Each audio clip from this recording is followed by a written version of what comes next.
الموظفين موجودين في الحكومة انه يقدروا يمشوا في اجراء البيان الجمركي ويساعدوهم موظفين الجمارك في هذا الكلام عبين ما يسووا الساحة اللي فوق ويحاولوا يطلعون عليها اجباري. فاذا صار هالكلام ترى احنا واللي بدهم يداوموا في الساحة اللي فوق حرب ودمنا عدمهم. بدها تنعرف اللي بده يوقف وجه رزقتي وبده يحاربني، لا بدي اوقف وجه رزقته وبدي احاربه. مليون اللي حطوهم في الساحة يا سيدي يضموهن على 2 مليار تبعات الكازينو، او يضموهن على الفوسفات، او يضموهن على البوتاس، والملفات بعدها مفتوحة. والكل بيتفرج عليها.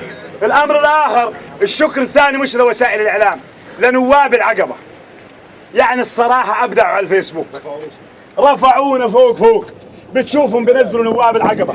قمنا باستجواب رئيس الوزراء، طبعا كله استجواب، وانتم عارفين رئيس الوزراء والله مو حافل واحد فيهم، والله كله المجلس اللي عنده هذا عبارة عن قشرة بصرة. تمام. السنة اللي فاتت ابو حذيفة مدير الجمرك، الحج ابراهيم والحج محمود وصلاح الشمايلي وحاتم الشمايلي، اخذنا النائب ابو امين الرياضي وطلعناه على الساحة وورجيناه الخطورة واخذوا منا الاوراق، وكمان عم محمد اعطيناه الاوراق، ومن هذاك السنة ما جابوا سيري. تعتيم قالوا لهم سكروا على الموضوع، هذا موضوع وقعوا عليه مدراء شركة تطوير عقبة. انت تفشل كلامهم؟